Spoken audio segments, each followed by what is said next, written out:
You know what that called, bro? Now that boy some bro. Bro, we here, right? We so low, she so slow. It's us. It's GG. Yeah. Edogg just banned Keef Chief for some not entirely clear reason. A lot of people are confused about what actually led up to it, because from the outside, it seems like the situation changed very quickly. You would bring him to the O. Do you feel like that's out the picture now, or do you feel like maybe it's still, or you just looking at like, no, you chose a side now? How you feel? Clip had service before, you know, I'm just the Chief Keef shit again, but it was like you was speaking on you would bring him to the O. Do you feel like that's out the picture now, or do you feel like maybe it's still, or you just looking at like, no, you chose a side now? How you feel? Been out the picture, man. It's been out the picture, man. I've been picked their sides, you know? They just waiting on, you know? So now, you know, I've been picked their side, man. Right, so that shit out anyway. It's love though, man. It's big respect, love though, but don't be like that when you see it.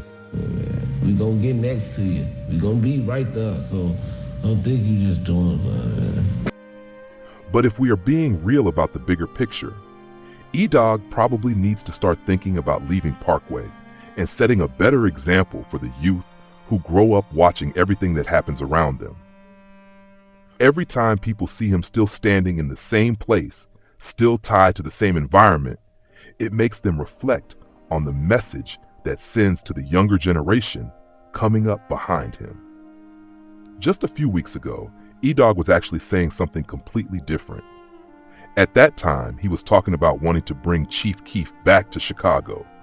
That statement caught a lot of people's attention because for years, there has been a distance between Chief Keef and the city he originally came from.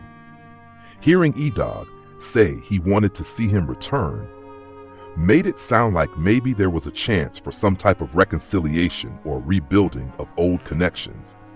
But then Chief Keef responded, and his response brought up a lot of painful history. He mentioned that Blood Money, who was his cousin, was allegedly killed by King Von and T. Roy, who were both members of O-Block. Hearing that type of information publicly would upset anyone, especially if it involves family. 30-year-old father of 5. He was fatally shot in the chest last night outside of his family's Englewood home. With him was his 28-year-old cousin, Darnell Patton. He was shot in the abdomen and underwent surgery overnight. He is in stable condition here at Strozier. Police say around 9:30 last night, the two were shot in the 5600 block of South Elizabeth Street. Hess was there visiting his family. Friends and family say he just returned from Los Angeles, where he signed a contract with Interscope Records. Hess was recently featured in one of rapper Chief Keef's hit songs. The two were also cousins. A relative says she believes Hess was targeted out of jealousy. He made it, and they was mad. He had a lot of people just jealous of him, and it's sad, you know? No, he came from nothing to that. Look at him. He didn't deserve that, though, at all. Now one of them, Darnell neither. He wasn't one of those types whereas he felt like he made it and he was too good for us. He was right here with us still. Day before yesterday. That's how he got killed last night, because he represented his hood. Overall, it was a bloody night across the city from Logan Square all the way down to Englewood and others. People saying it was chaos. Why do you think people was hating on Blood Money? Man, look, see, I'm gonna keep it straight funky. That shit was straight back though. You don't gotta believe it, you can hear whatever. Oh, these people saw this, I don't give a what y'all heard. I ain't out here seeing, talking on my ass. These niggas do, bro. Folks them killed T-Roy and Von killed that. And look, I might be saying it in a harsh way, but I'm no way in no form of fashion trying to be disrespectful to Blood. Rest in peace to Big Gang. Niggas was backdooring. That's why I'm speaking out on this shit. I don't know nothing. The First Street know what's up. They know that it's been some shit going on for years but now. T-Roy and Chief Keef was cool. Why was T-Roy killed Chief Keef's cousin though? We can't even get to all the main logistics of it, but we just gonna say his followers. T-Roy and Von was who they was, but that don't mean that them like them niggas listen to people. Like if the like followers, that's all this should ever be. They niggas was followers. T-Roy and Von was followers. Who they follow, y'all I don't know. Y'all answer that yourself. He got killed. He got He killed. died, right? Yeah, he died, but they had his body in the at a party. You know what I'm saying? And people were trying to say that King Von backdoor Blood Money. For what though? They saying that Boss Top was with Blood Money or some shit. I don't know. It was a rumor where they were saying that they were mad at Chief Keef for signing Blood Money over Boss Top, and he didn't get Boss Top a deal. So King Von and T-Roy, they be saying King Von and T-Roy killed Blood Money, and then they be saying K.I. killed Blood Money too. Those are the rumors online. So that was enough, because the Sosa signed Blood Money. That was enough for us to backdoor one of our own homies. Right.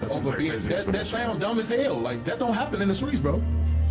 We gon' backdoor our homie because he got signed by bro and Top didn't. They said it was some jealousy where I guess Boss Top thought he was the one that should have got the record deal or whatever, and then Chief Keef just gave it to his cousin, so niggas wasn't really feeling Bro, that. how we was moving, Boss Top would have been the one to kill him. Cause we not finna backdoor our homie because you mad. For Chief Keef, Blood Money wasn't just another person connected to the streets. He was family. Finding out that someone close to him may have been killed because of jealousy or tension surrounding success would naturally reopen old wounds. The situation becomes even heavier when you remember the context around it. Blood Money had started making moves outside of Chicago and was building things alongside Chief Keef. For people trying to leave the environment behind and build something bigger, those types of conflicts can feel especially painful. When someone begins to escape the circumstances they grew up in, jealousy and tension can sometimes follow them. Not long after that exchange, things seemed to shift again. Reports started circulating that the banning situation allegedly began after Chief Keef collaborated with NBA YoungBoy. Hit on with that cold, bro. Now that boy some cold, bro. We hero, right? We so low, she so slow. In the current era of rap and internet culture, collaborations and alliances can sometimes be interpreted as taking sides, even when they are simply music decisions.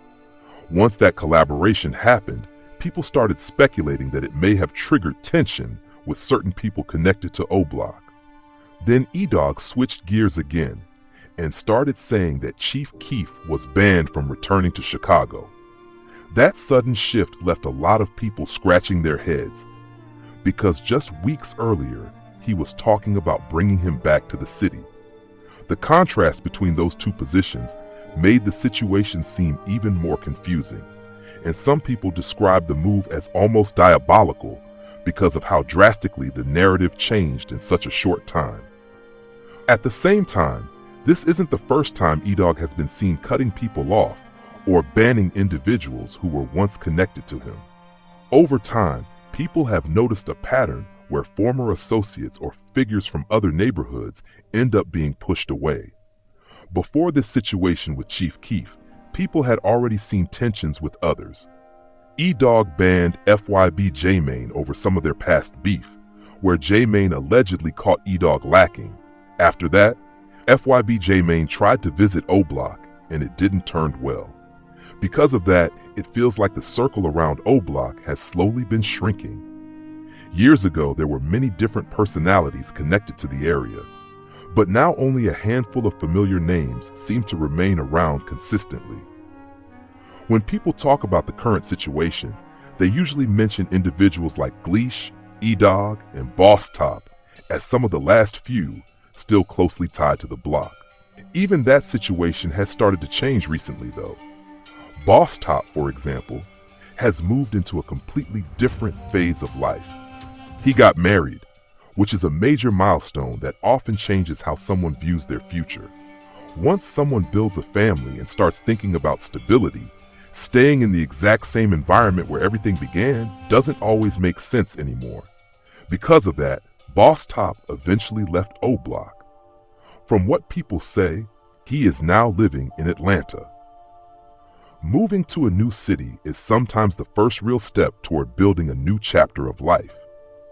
Atlanta in particular has become a place where a lot of people from Chicago and other cities relocate when they are looking for a fresh start. When you look at Edogg's situation, though, you can also understand certain parts of his mindset. Life in those environments is complicated, and loyalty often plays a huge role in how people think and react. One of the things people mention is the situation involving NBA YoungBoy trolling O-Block and having Lul Tim around him years after the incident that happened 6 years ago.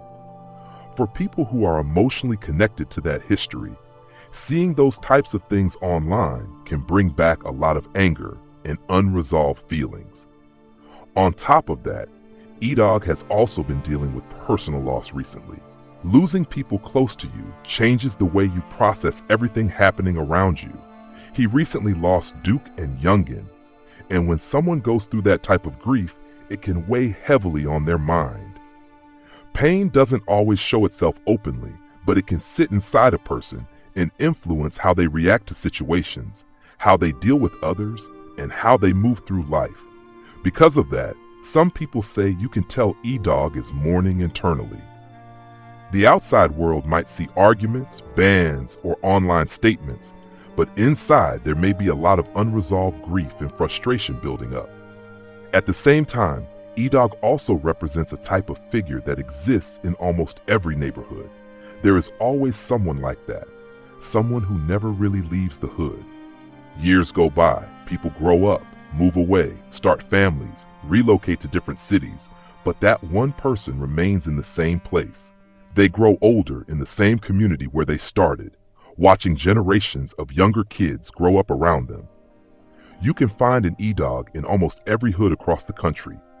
Someone who stands as a constant presence in the neighborhood, someone who has seen everything that happened there over the years. They watch the early days, the conflicts, the friendships, the losses, and the changes in the community. But while some people remain in the same place, others eventually move forward into different stages of life. Boss Top leaving for Atlanta is one example. Prince Dre is another name people bring up when talking about change. He is also married now, and from what people say, he lives somewhere in the South as well. Marriage and relocation often signal that someone is trying to build stability outside of the environment they grew up in. Those types of moves don't mean people forget where they came from.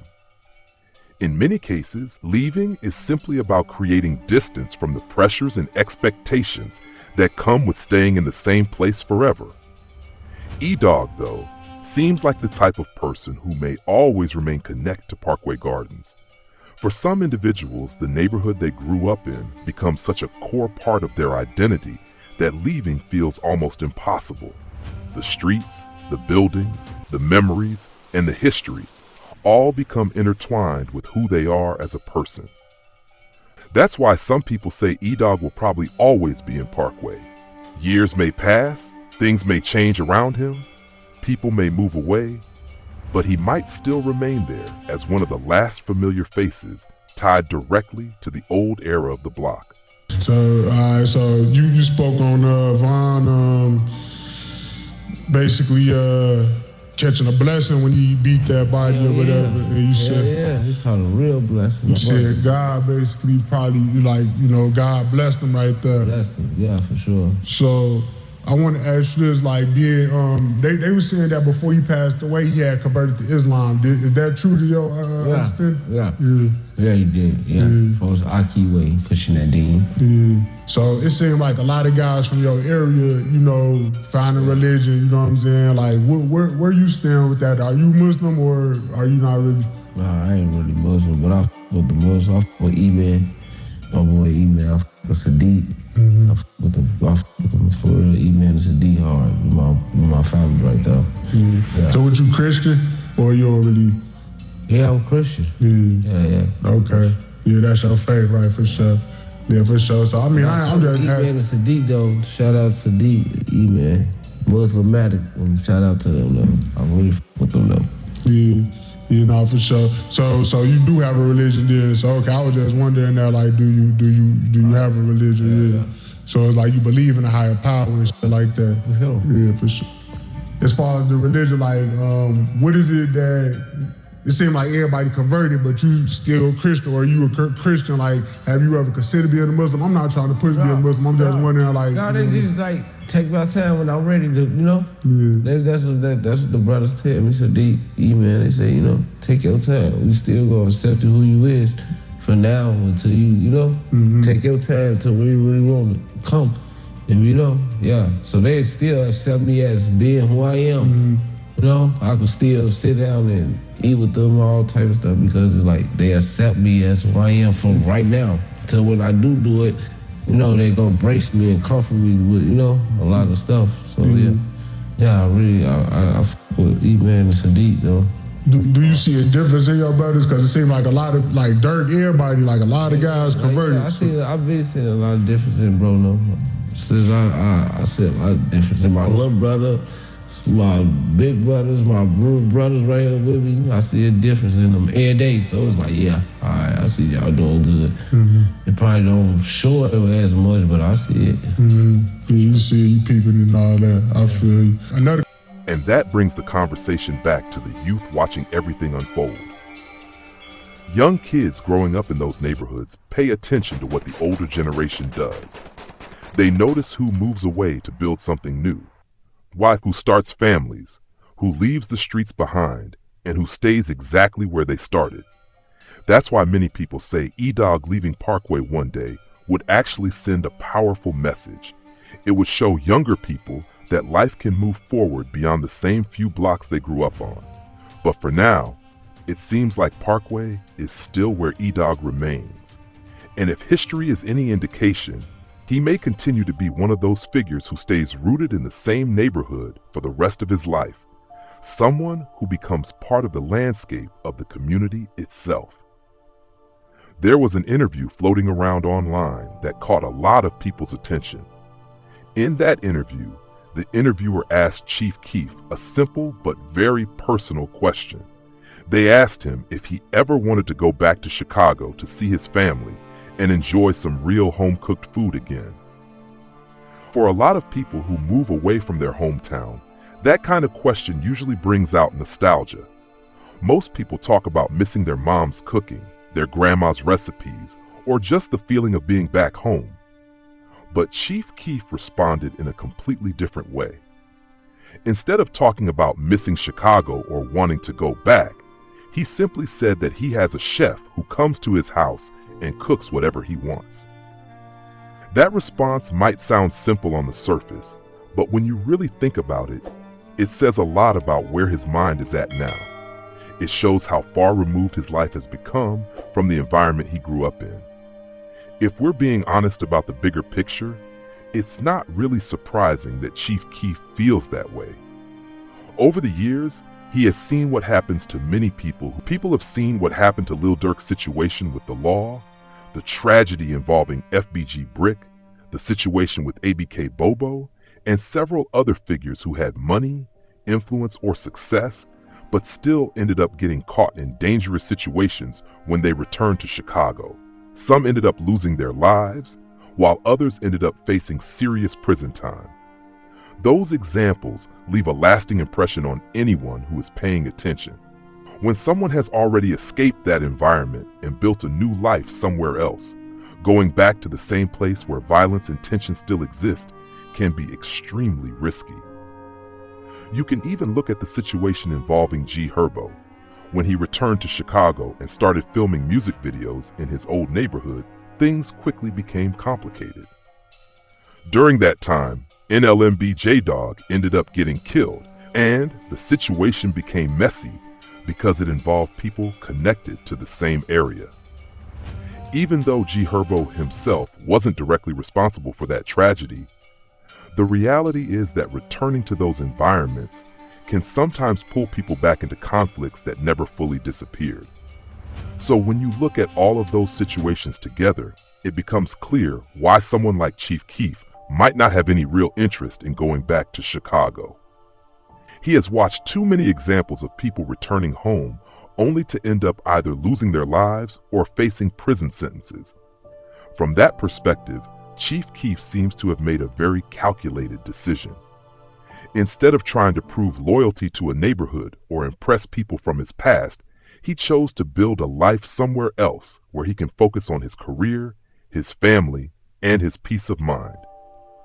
That's why many people believe he doesn't really care about going back to Chicago or O Block at all. He has already seen the bigger picture through experience. When someone escapes a dangerous environment and manages to build wealth and stability, the smartest move is often to stay away from the chaos that once surrounded them. So when people say that Chief Keef doesn't care about returning to Chicago, it's probably closer to the truth than some fans want to admit. He has been gone long enough to realize that success sometimes requires distance. After Edogg made comments about banning Chief Keef, the internet immediately started reacting. Everyone had something to say about it. Some people felt like the situation didn't matter much at all. Others even argued that being banned from O Block might actually be one of the best things that could happen to Chief Keef. If you really think about it, there is some logic behind that argument. Chief Keef has been making money and maintaining a career in the music industry since around 2012. His journey has had ups and downs like any artist's career, but overall, he has managed to stay relevant for more than a decade. That kind of longevity is rare in the rap industry. Meanwhile, critics say Edogg is still in the same environment, doing hood vlogs and telling the same stories about people from the past. Many of those stories revolve around friends who either passed away or are serving extremely long prison sentences, what people sometimes refer to as football numbers. When you step back and look at the bigger picture, you realize that many of the people from the era when King Von was alive are no longer around. Some people say that Edogg and BJ are among the last visible figures from that time period, but even that might not be entirely accurate. There are still a few other names like Edogg, Boss Top, Gleesh, and maybe a handful of others who remain connected to that era. Still, compared to how many people were once part of that circle, the number of individuals left today is very small. Many of the others are either gone or locked away in prison. That reality alone shows how destructive that environment has been over the years. Then there's the complicated situation involving Blood Money, who was Chief Keef's cousin. Some people believe Chief Keef would never be comfortable returning to a place where someone close to him was allegedly killed by people connected to that same environment. If someone believes their family member was betrayed or harmed by individuals from a certain area, it's understandable why they would want to stay far away from it. On top of that, some people believe Lil Durk indirectly supported that situation, which would only deepen the tension. Whether those claims are accurate or not, they are part of the narratives that people discuss when talking about the relationship between these different groups. Because of that, some observers say Chief Keef has no reason to return to O Block at all. In their eyes, the dynamic has completely changed. Instead of Chief Keef needing O Block, they believe the opposite might actually be true, that the block benefits more from his name and legacy than he does from the place itself. Of course, from an outside perspective, it's easy to analyze the situation and form opinions. But the people involved are dealing with years of personal history, friendships, losses, and unresolved emotions. Before going any further though, it's also important to acknowledge something else that comes up in these conversations. Some people have expressed respect for the fact that Edogg speaks openly about religion and his belief in Christ. Faith can be an important guiding force for many people who grew up in difficult environments. Others also mention individuals like Brother Sadiq, who tries to guide younger generations toward Islam and encourage them to find structure and discipline in their lives. But at the same time, some observers feel conflicted when they see people claiming religious faith while still being involved in street activity. They point out the contradiction between talking about spiritual values while continuing behaviors that harm others or themselves. From their perspective, religion is supposed to represent a deeper change in mindset and lifestyle, not just certain surface-level practices. They question whether simply avoiding certain foods or identifying with a faith tradition is meaningful if someone's actions remain the same. Still, these are complicated personal journeys, and people often struggle with change over time. Another interesting thing people noticed is that Edogg may not have actually said the word ban directly when referring to Chief Keef. Some listeners think his comments were more indirect. Instead of literally banning someone from a place, they believe he was more or less saying that if certain people come around, they should expect the same energy they've been giving. In street culture, that type of statement can carry a lot of meaning without being completely explicit. Some people defend Edogg by saying that you can't expect someone who grew up in the streets to respond like a politician or a diplomat. If someone believes another person has aligned themselves with people they consider enemies, then tension is almost guaranteed. Others also point out that there are still many people from that era who simply choose to stay out of the spotlight. Not everyone wants to be seen on camera or mentioned in interviews. Some individuals prefer to live quietly without attention. At the same time, critics ask a simple question: who would actually want to go to O Block today anyway? Some viewers mentioned watching recent interviews filmed there and noticing the conditions of the buildings. One interview with Edogg reportedly showed roaches crawling on the walls during filming. For people watching from outside, scenes like that reinforce the idea that the environment itself hasn't improved much over the years. For some observers, that alone would be enough reason to stay away. Meanwhile, Chief Keef has built a completely different lifestyle. He lives in large homes, has access to private chefs, and moves in circles that have nothing to do with the streets he grew up in. That contrast between lifestyles makes the idea of banning him seem strange to some people. From their perspective, he already left that life behind a long time ago. Others have also pointed out that Chief Keef waited until Lil Durk was facing legal trouble before speaking more openly about certain feelings. Some critics feel that if he wanted to collaborate with NBA YoungBoy, he could have done it years earlier instead of waiting until tensions escalated. But regardless of those opinions, one thing is clear. It has been more than 15 years since Chief Keef first rose to fame. At this point, many people feel interviewers should probably stop asking him the same question about returning to Chicago. The answer has essentially, when people watched the corporate cartel interview involving Edogg, the internet reacted quickly. Some viewers began roasting him online and arguing that Chief Keef moved on from that life a long time ago. From their perspective, the idea that he would even want to return to that environment doesn't make sense. They argue that calling it a ban is meaningless when the person in question has already built a life far away from the situation. Some critics went even further, claiming that choosing sides happened years ago when certain individuals supported Boss Top over Chief Keef during earlier conflicts. In their view, the divide was already established long ago. Harsh comments also started appearing online, with some people mocking Edogg and saying he should move on with his life instead of continuing to bring up old issues.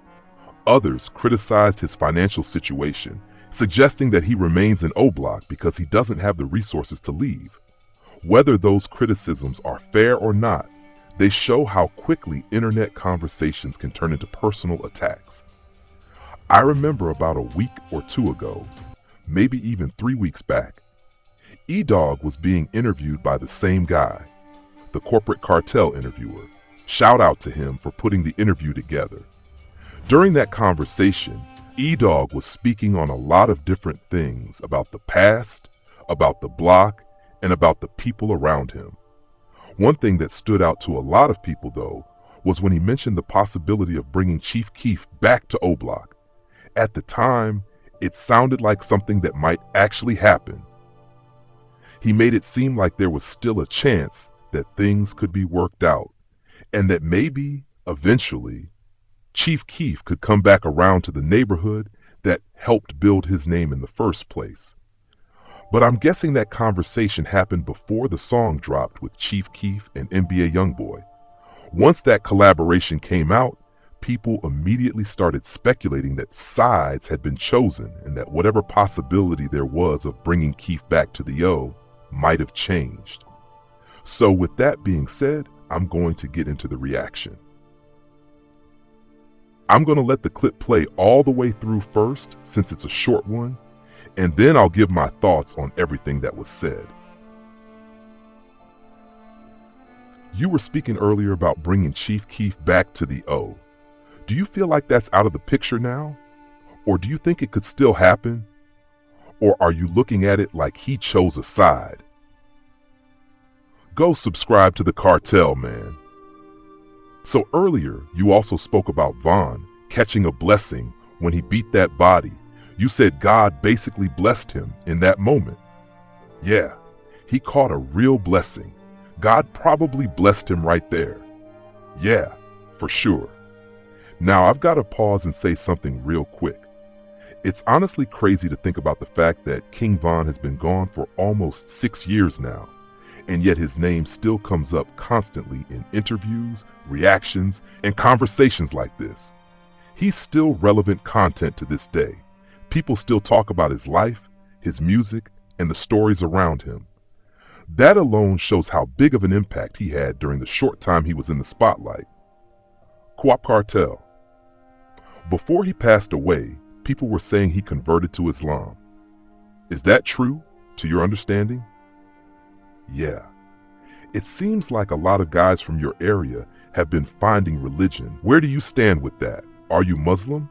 No, I'm not really Muslim, but I rock with the Muslims. My boys Iman and Sadi, that's family right there. So were you Christian, or are you still Christian? Yeah, I'm Christian. Okay, that's your faith then. Yeah, for sure, but shout out to Sadi and them. I really rock with them. So you believe in a higher power? For sure. A lot of the guys around you have converted to Islam. Have you ever considered doing the same? They just tell me to take my time. When I'm ready, you know? So they're not pushing you into it? No. They just tell me to take my time. They still accept me for who I am right now. I can still sit with them, eat with them, all that. They respect me where I'm at. And honestly, that's one thing I've always respected about Edogg. No matter what people say about him, he's always seemed like someone who moves in his own way and stands on what he believes. He doesn't sound like someone who's easily pressured into doing something just because the people around him are doing it. Cooperate Cartel. Do you see a difference in the guys who converted? Like Dirk and others? Yeah, I see a difference in my brothers every day. My little brothers, my big brothers, the ones around me, I see a difference in them all the time. They're doing better. It might not show to everybody, but I see it. So according to him, the changes are noticeable from the inside, even if the public doesn't necessarily see it. But eventually the interviewer circled back to the topic that everyone was really waiting to hear more about, Chief Keef and the idea of coming back to O Block. Cooperate Cartel. You said earlier that you'd bring Chief Keef back to the O. Do you feel like that's out of the picture now? It's been out the picture, man. Been out the picture. People pick sides already. But it's still love and respect though. Now I'm not gonna lie, that line right there sounded a little intense. Depending on how you interpret it, it could come off like a warning or just someone speaking passionately about loyalty and respect. But it does raise some questions. Because the second thing that came to my mind after hearing that was this. You said you'll get next to Chief Keef. But how exactly would that happen? Chief Keef has been living out in California for years now. He built an entirely different life away from Chicago. So the bigger question isn't just how, it's why. If we're being honest, if it wasn't for Chief Keef, a lot of people around the world would have never known what O Block even was. When he broke through with drill music in the early 2010s, he put a massive spotlight on Chicago. That spotlight was bigger than anything the city had experienced in music in a long time. Yes, a lot of negativity came out of that era. Violence, controversies, and endless internet debates. But there was also opportunity. The attention could have been used in many different ways. So it makes you wonder, why would anyone still be trying to confront Chief Keef about things from the past? Another thing people bring up is that the person directly involved in the situation with King Von wasn't Chief Keef at all. It was Timothy Leaks, also known as Lil Tim, and that situation happened all the way down in Georgia, which is why some people question the logic of focusing on Chief Keef when he's been removed from the situation and living across the country. And that leads to the final point. What loyalty does Chief Keef actually owe O-Block? Looking at everything from the outside, it seems like he eventually decided to distance himself after feeling like he had been crossed multiple times. Whether people agree with that decision or not, everyone has the right to remove themselves from situations they feel are unhealthy or dangerous. That's just life. So if I could say anything directly to Edogg, it would be this. You survived something that a lot of people didn't survive. The history around that neighborhood and that era is filled with people who are either gone, locked up, or permanently changed by what happened. If you made it through all of that, then maybe the best move now is to focus on something bigger than the block. Because the truth is, nobody really owns those streets. And Chief Keef moved on a long time ago. He's living his life the way he sees fit, and the way he feels about the past probably isn't going to change just because time passed. In the end, what this entire situation really highlights is how drastically the lives of these individuals have diverged. Chief Keef built a career and moved far away from Chicago. Meanwhile, some people from his original environment remained there and continue to live within the same community. Those different paths create completely different perspectives on loyalty, success, and what it means to move forward in life. And as long as those perspectives remain so different, conversations like this will probably continue to appear whenever someone brings up the past. Let's go. Come on. What's good, bro? What's good, man? Edogg is one of the O-Block Avengers. And here's the thing about those Avengers. They always show up when it matters. No exceptions. When the rain pours, when the sky turns dark, when the streets feel empty and unforgiving, they're still there. That's loyalty in its rawest form. That's the code. That's what sets them apart. Edogg lives by that code every single day. Most of the time he stays behind the gates, keeping low, moving smart, always cautious. He doesn't wander the block without purpose. He only steps out when it's time to handle business, when it's time to drill. When he's inside, he's busy, cleaning, checking, and double-checking his weapons, preparing for anything that might come. It's ritual, it's discipline. In his world, you never know when you'll have to be ready. The gates that now protect O-Block weren't always there. They only went up in 2014. But Edogg was there long before that, seeing the streets wide open, raw, uncontrolled. He lived through the chaos when anyone could come and go freely, and he's still standing now after the gates, after all the changes. That alone speaks volumes about survival. When Vaughn was on FaceTime on Smashville with Wooski, he was like, oh, you know, that's my boy. This your big brother, yeah, you know the going on. That's your big brother, you know. I wish I could say one of y'all was my boys. We got all goofies over there. You know that's my little brother, man. But keep it 100, you didn't bother Shorty? Like you said, That's I my want little no brother. That's my little brother. Wooski is my little brother, man. I don't have to bother him. That's my little brother. You respect me. You know? It's my little brother. Okay. You know what the f going on, man. This your big brother, yeah, you know what the fuck going on. That's your big brother, you know. I wish I could say one of y'all was my boys. We got all goofies over there. I ain't tell you what to do it tonight on What y'all off the courage? What made y'all do it tonight? Somebody else want to We gon' surprise. It's time about tonight. We gon' surprise, bro. the bitches out for the free. But you talking about tonight. The truth, though, is brutal. It's a vicious cycle, ugly and relentless. People often miss the darkness because the lifestyle dazzles them. There are flashes of excitement, money flying, celebrations after a win, music blaring, women, the thrill of the fast life. From the outside, it can look glamorous. People see the shine, but they don't see the scars. Beneath the glitter, the same painful patterns persist. violence, loss, paranoia. And yet, deep down, you can't help but hope that after everything he's witnessed, every long night, every funeral, every narrow escape. The positivity way. It's positivity way. Definitely. So wait, so what's your ethnicity technically? And what? Like your racial breakdown? You know, some people be thinking you white and shit. So what's your, like, your mama white or something? Yeah. Daddy black? Yeah. Alright, for sure. Was your mom living in O Block? Your mom moved you to O? That's what I was living with. That's what you, alright, for sure. So your dad was in your life as well? Or? Yeah. So what about like your siblings and shit? What was it? How many people in the household? I had mom dead, a couple of more people there. Like I said, I had my brother that passed away that was with me. So I had, you know, it wasn't no pressure. No, be like, oh no. Yeah. It wasn't no pick. You know, my choose whatever they want to do.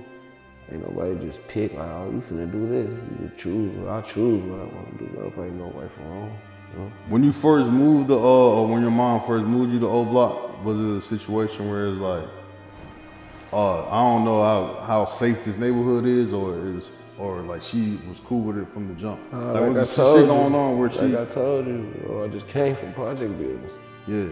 To other project business, so it's like it was your regular to her anyway, to y'all anyway. Yeah, it's the same thing. Same shit. It was like better income or better living, you know? Yeah. You know, instead it was porches, we had hallways. You know what I'm saying? Alright, we got hallways instead of porches, so shit like that, but it's still, you know? Yeah. Today I'm here with, man, a little brother of mine, man. Look. Yeah. What's your name, man? You know what my name is. Oh, see, he don't need no introduction. Edogg wakes up one morning and says enough, that he decides to shift the energy in his own block to guide his own people, because that's the true mission. That's the bigger reason he's still alive. It's not just about knowing how to move, not just about smarts or tactics. Maybe God has a plan. Maybe survival has a purpose beyond himself. Perhaps he's meant to live, not just for his own life, but to help others, to carry a deeper message through his existence. He'd been in different generations of O Block. Edogg was always the mastermind of O Block shooters. He is the one gives all techniques during the war with the ops. When he started during O.D. Perry, to now with Muna Ike era and Jadu Jump Out Boys, which is younger generations of O Block, which has killers like Munamund.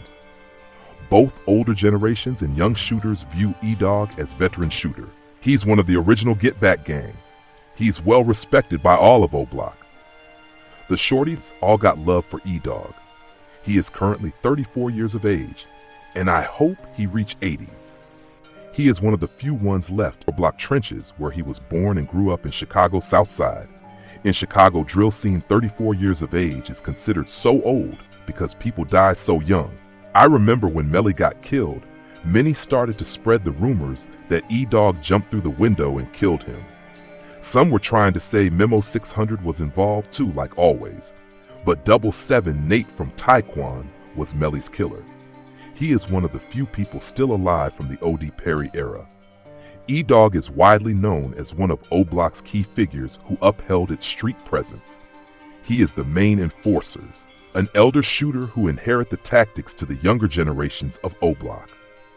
King Von and T-Roy were two of Edogg's closest friends. While I'm smoking on, shut down. Oh, my bitch, do I see your blood? Oh, blood. Right up for your block. Go, man. We out here smoking Harvey. Yeah. Hardwood, we out here smoking doink. My man's back there. See my man's back there, gangster. My man no say Harvey. We out here smoking Harvey. Yeah. Hardwood, we out here smoking doink. Both were killed during ongoing street conflicts caused by feuds and retaliation with rival groups. O Block is a well-known housing complex marked by a long history of violence that has taken the lives of many. Sadly, countless individuals from the area have fallen victim to brutal and deadly circumstances. In that setting, few people live beyond their late 20s, and reaching 30 is seen as a significant milestone. Making it past 40 is extremely rare. Those who do are considered survivors and are expected to step away from that lifestyle. He has witnessed the loss of many close friends, and that grief is the most painful part of growing older. For Edogg, is a blessing to reach that age, because most of guys he grew up with either killed or sent to jail. Edogg is the type of ancient guy who should teach the young generations how to move. For his age, be that old, still trying to be on a block, either they homies moved on from or died. However, recently Edogg was seen spending time with iSpeed, the extremely popular YouTuber and live streamer, during iSpeed's visit to O Block. This moment stood out to many people and can be viewed as a very positive step for Edogg. Being seen alongside a major online personality suggests that he may be shifting his focus away from street violence and toward more productive and positive opportunities. It appears that Edogg could be ready to leave behind the life of shooting and conflict and instead move into gaming, content creation, and storytelling. With his real-life experiences and background, he has the potential to connect with a large audience by sharing his journey. He could even start his own podcast or online platform where he talks about growing up on the south side of Chicago, the realities of that environment, and the lessons he's learned along the way. In addition, Edogg could openly discuss the injuries and war wounds he survived, experiences that nearly cost him his life, and use those stories as cautionary tales for younger generations. I asked Boss Talk this the other day. How many people you think you lost in your life? Because there's been a lot of, Chicago known for people dying, gun violence and shit. It could be like little kids that I knew, stuff like that. So it's like it'd be a lot. Cause you had to put a number on it though. It'd be like more than 100, bro. More than 100. Like it'd be more than 100. So when you lost 100 people that you knew, how did that make you? You know what I'm saying? You gotta cherish, bro. You can't before you catch an attitude, get aggravated. You gotta cherish everything, bro. This shit for real. Cherish it. Understand what you got in front of you before it be taken away. Now you mad. While I'm smoking on, shut down. Oh my bitch, do I see your brain? Oh block, right up for your block. Bitch, come on, man. We out here smoking Harvey. Yeah. Harvey, where we out here smoking dope. My man's back there. See my man's back there, gang shit. My man no say Harvey. We out here smoking Harvey. Yeah. We out here smoking dope. By turning his past into content that educates, entertains, and inspires, Edogg has the opportunity to transform his image and create a new path that focuses on growth, reflection, and positive influence rather than violence. We seen you on O Block. You was pushing peace on O Block, and then things went left when Edogg started talking. For Edogg to whoop like that, it was just a smack in the face to me and bigger to the culture at the time. I realize now that everybody don't understand and everybody don't think how I think. And Edogg, man, I understand at the time he probably felt like he was doing what he was supposed to do. Understand we all lost a lot of people. Okay, but in that moment, weighing the pros and cons. Me in the middle of a Dr. Martin Luther King. It was a good sermon. But let me just ask you this. In that moment, was it in your head, were you weighing the pros and cons of already kind of preordained in your head that if anybody comes at me with any kind of negative energy, I'm gonna just be out? Yeah, for sure. That part is almost pre-planned in my mind. I have to leave because I'm not only thinking for me and the men around me, and also the kids that's over here, and also all of them as well. You probably thinking with emotion. I'm thinking with my mind. J-Mane and Edogg had altercations, but I can understand why Edogg felt that way. Edogg not wrong because J-Mane was disrespectful to Edogg's fallen ones, and you think O Block guys will just let that go. I do highly respect the fact that J-Mane is pushing peace though. And I've been saying I like what J-Mane does, giving out hope, business he has established, and he set the roadmap for the younger generations to follow the leads. It was definitely good seeing Muna Ike join the ideology. It looks the young crowd of O Block are with peace treaty until Edogg came hard at J-Mane, and things turned left-right on a spot. It was on site. The problem started with J-Mane dissing dead ops, and to make worse, perhaps he could have removed all dissing songs and perhaps genuine apologize to either family of deceased or his wrongdoing in the past. What sparked the beef? J-Mane went to podcast, then J-Mane went to DJ TV and talked about how he caught Edogg lacking while trying to push the piece. Because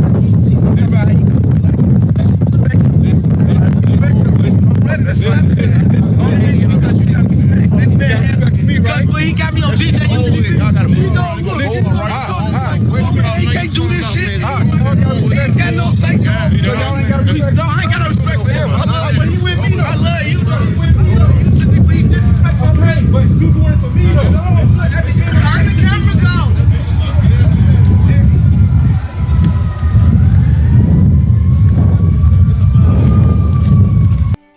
Mind you, just 3 years prior to that, J-Mane dropped one of the most disrespectful songs dissing BD, including O-Block, Front Streets, and their deceased guys.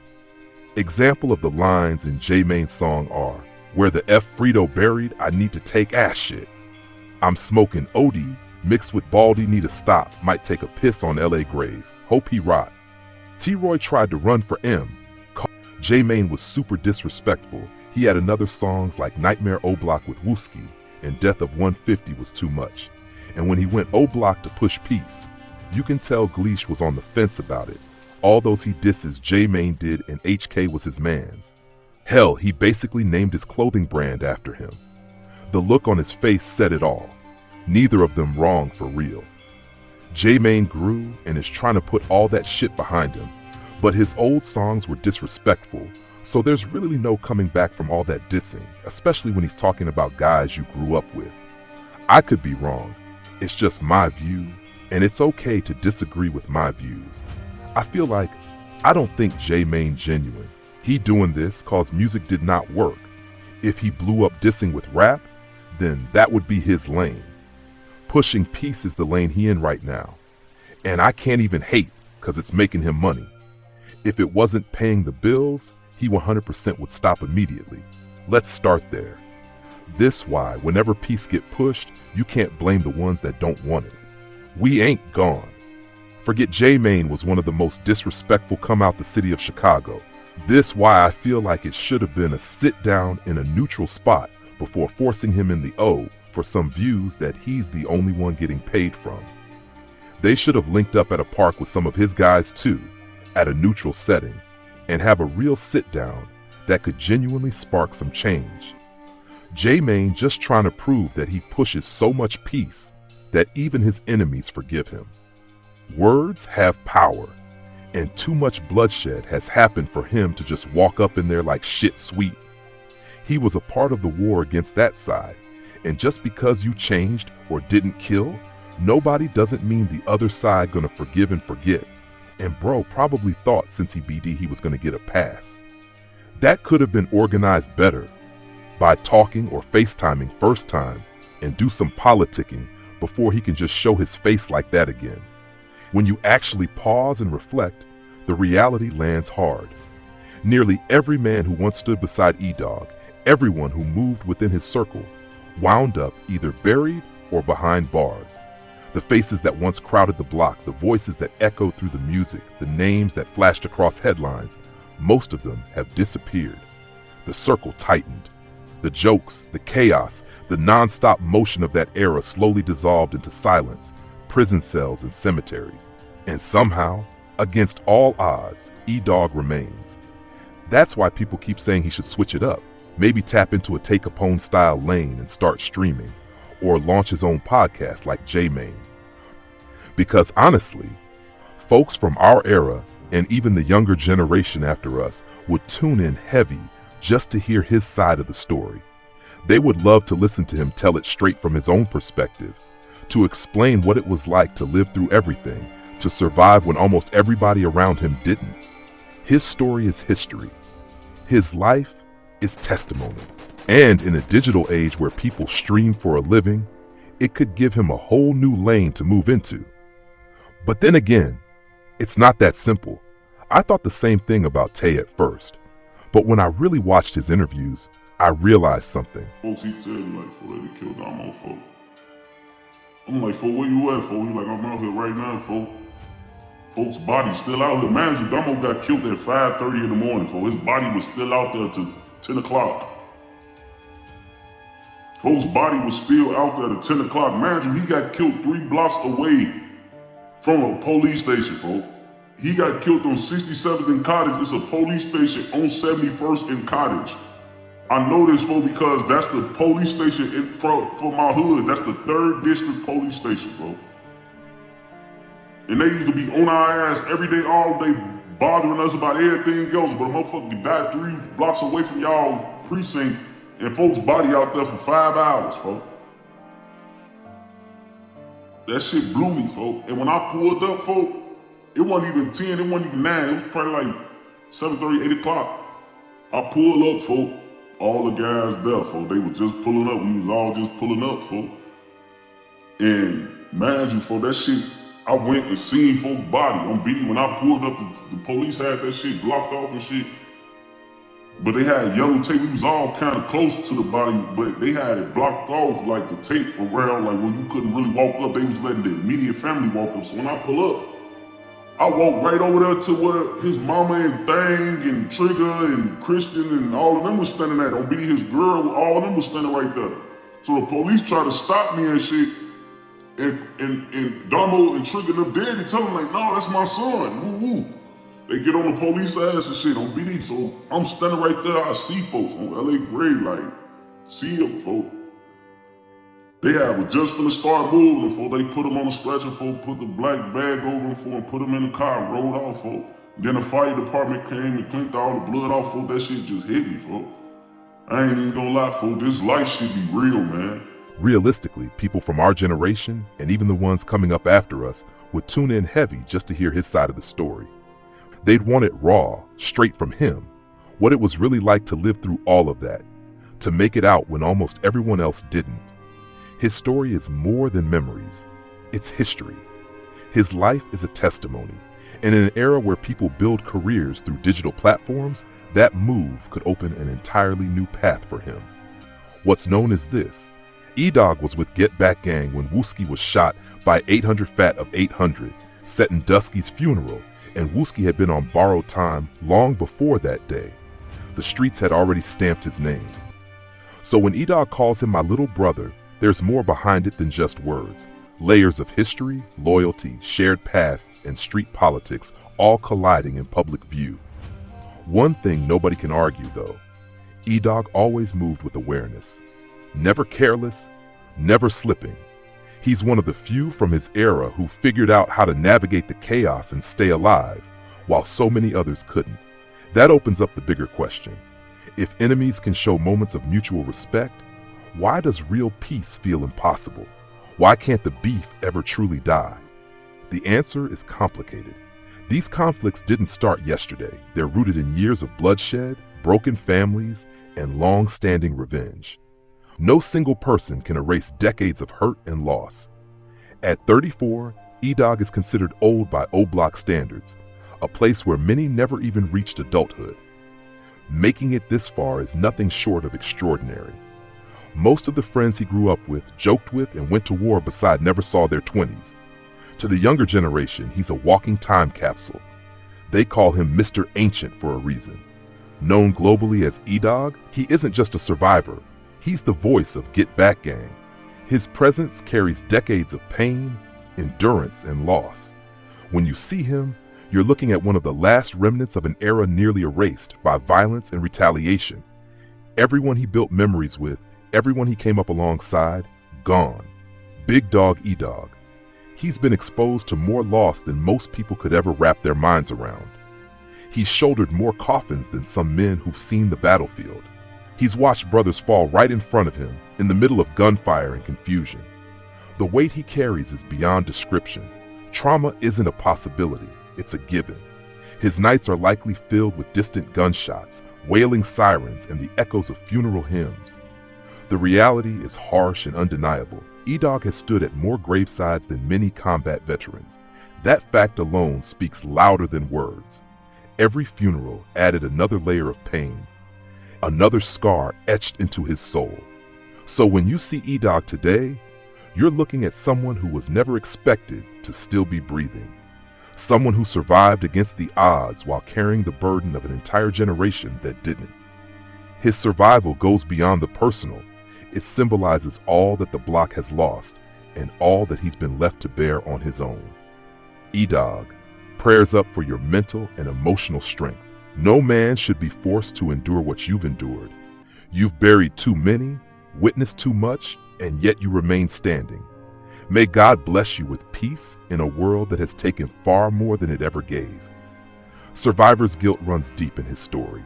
He's still here, but he lives with the weight of knowing so many others never made it. That kind of pain often goes unseen, but it presses heavy on the heart. Respect to all of O Block.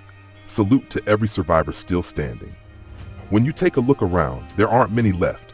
There's Edogg, Boss Top, Big Mike, Wooskie's brother, DQ from the O, Muwop, C-Thang, and a handful of others locked up. That's it. That's all that remains from what used to be a full generation of young men. Think about that for a moment. Picture seeing friend after friend laid in a casket. Picture carrying the heavy knowledge that you could be next. The thought never leaves you. When is my turn coming? That question must linger in his mind every single night. If it were me, I'd walk away from gang life just to breathe, just to savor whatever time I had left. Because when the head of the snake is cut off, when people you thought were untouchable disappear, it changes you permanently. The streets don't forgive. The streets don't forget. It's only a matter of time before death comes knocking at your door. That's why I pray Edogg gets out of Chicago. He survived too many shootings, too many funerals, too much loss. Whether it's the gun or the system, he's watched everyone around him get taken out. He's smart, careful, strategic, but Chicago doesn't play fair. It's just a question of when, not if.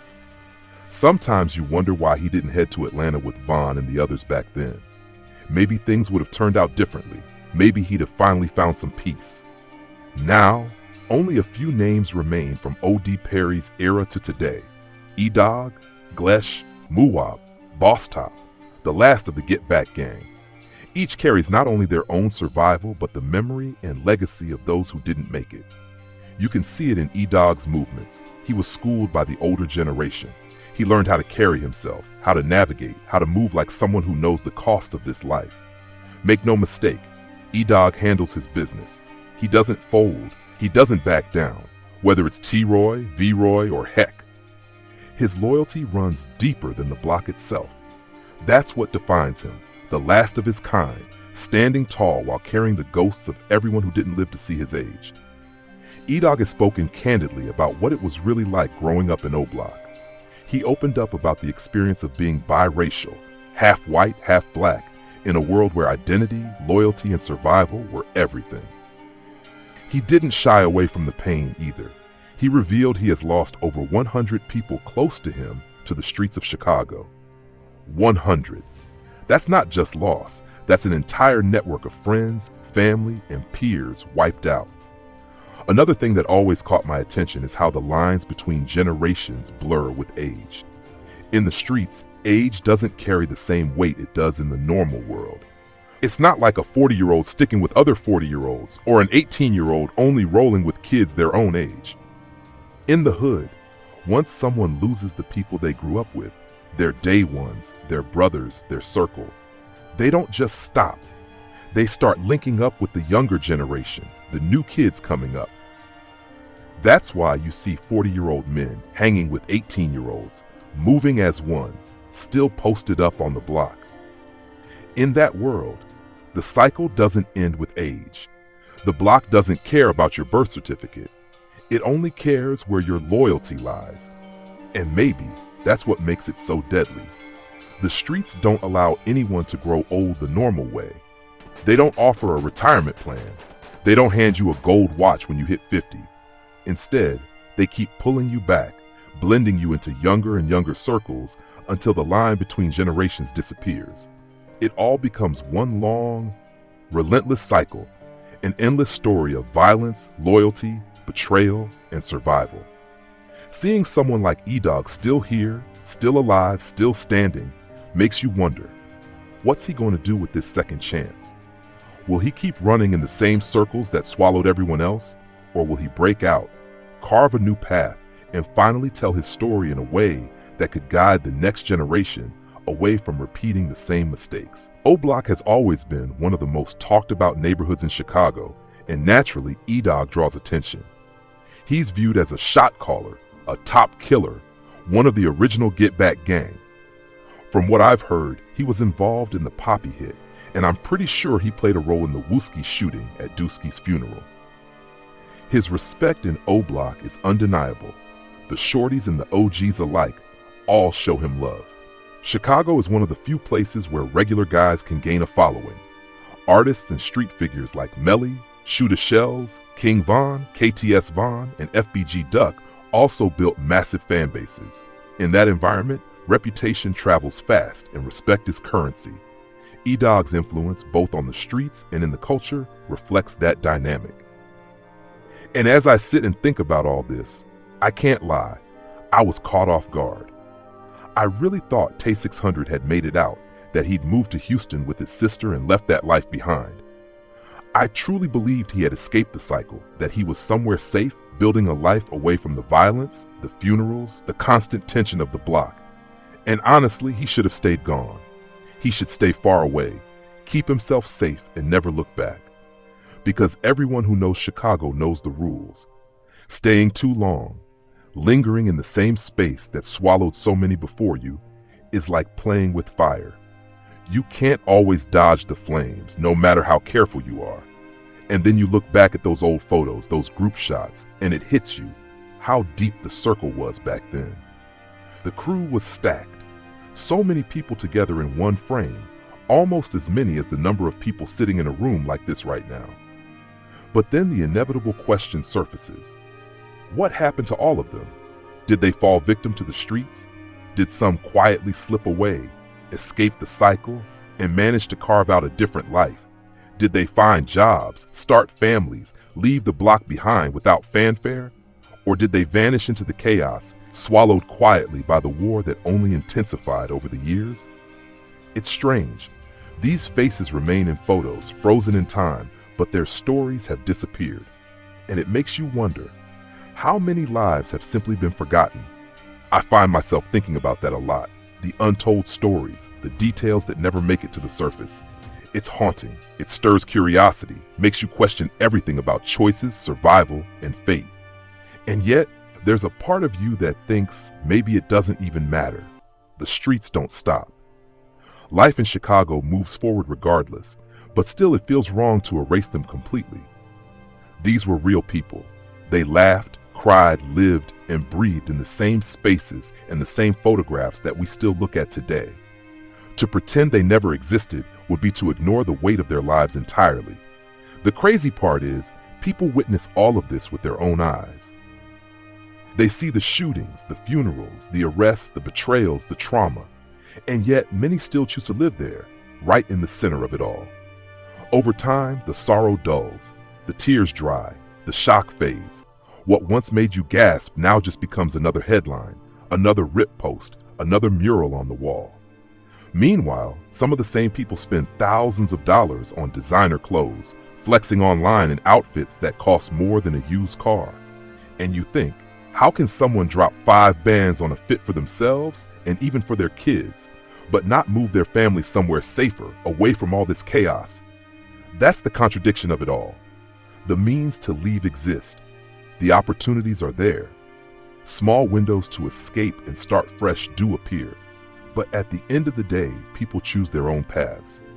Outsiders may shake their heads, criticize, or question, but the decisions are theirs alone. And that's why it's terrifying when someone like Tay 600, who had a real shot at freedom, risks being caught slipping in the same city that took so many before him. Choosing to stay in Chicago, staying close to where the violence and history are concentrated, it's a gamble with life itself. Then there's Edogg, and his story runs even deeper. Allegedly, he's been part of some of the deadliest moves on the block, running alongside names that carry serious weight. Mikado, Gleesh, and Munaduke. His name began circulating heavily as connections were drawn to retaliation moves, and just being affiliated puts you in the crosshairs. There's a detail often overlooked. Lil Ho, connected to one of these situations, was the uncle of Breezy from 600. That made it personal. But the streets don't bend for personal ties. Breezy publicly paid respects to his uncle, but even then, the code didn't change. Lil Ho was still considered an op. Blood doesn't cancel out block allegiance. Relationships don't erase street loyalty. That harsh reality is a cornerstone of survival in Chicago's underworld. That same moment also solidified Monaduke's reputation. He wasn't just another name floating around. He became recognized as a key figure in O-Block's retaliation machine. Actions weren't random. They were coordinated, deliberate, and Duke was at the center of it all, steering one of the most intense periods of the BDGD conflict. He became a name you couldn't ignore, a name tied to get-backs and vengeance. By the summer of 2017, things escalated. Edogg, Monaduke, and HK emerged as some of O-Block's most active and influential figures. Together, they led what became known as the Get Back Gang wave. Retaliation wasn't just a concept anymore. It was an operation. It was a movement. On June 2nd, 2017, Edogg tweeted, "Summer 2K17, lotta Get Back Gang. Shit bout to be going on," tagging it with "it's gonna be a cold-ass summer." At the time, it seemed like just another cryptic tweet, reckless maybe, but it quickly became prophetic. 2 weeks later, on June 16th, Taekwon World suffered a devastating loss. One of their closest members, Poppy, who had ties to the late TB, was gunned down. Here's the twist. Poppy had recently landed a legitimate job at L&P Wholesale Candy Company on South State Street. On paper, it seemed like a step toward a normal life, a way out. But the location was dangerous. It was in the heart of DOD territory, allied with the BDs and linked to Front Street.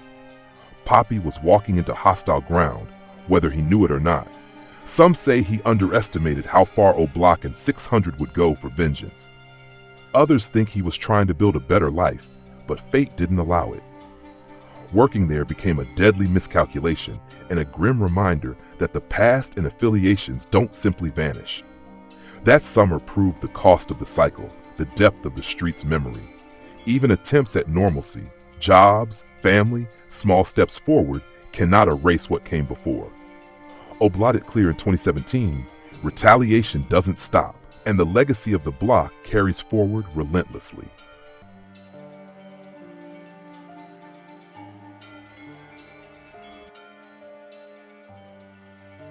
Full deal, Papa Doc. Papa Doc, you shot roll that dope up, kid. Let's do it. You know? TW shit, shorty. Out here. That be Steve. We out here, shorty. LA. SCLET. Shoot a Wooski, shoot a movie. That be Lil Steve. Out here on the block. Squad, down. Put me in it, folk. Put me in it, folk. You see him? Put me in it, folk. Y'all don't care over here. What you want, a box for real? What you want, a box for real? George! Here's where the story twists. Despite his deep affiliations in the street world, Poppy had recently gotten a job.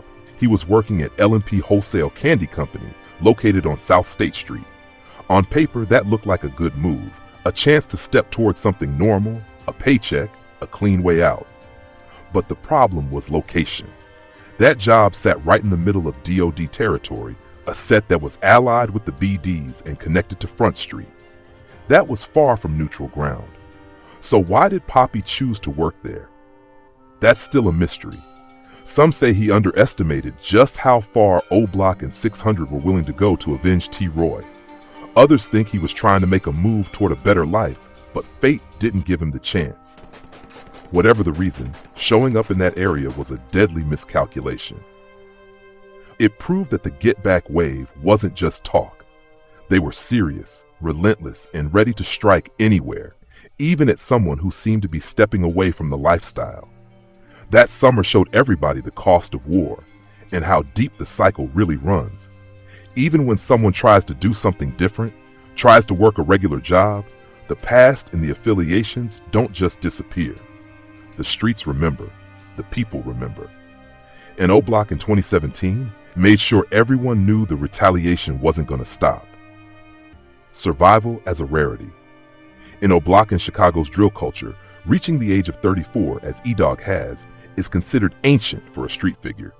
Many peers die before 25 to 28 due to gun violence, retaliation, or incarceration. Edogg's life, then, is more than just a story about Chicago's streets.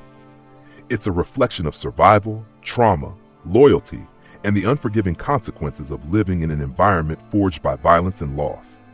His story is one of resilience, yes, but also a warning.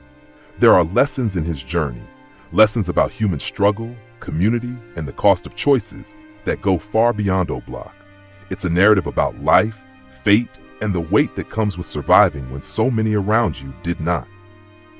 There are so many lessons we can learn from this story. First lesson, survival against all odds.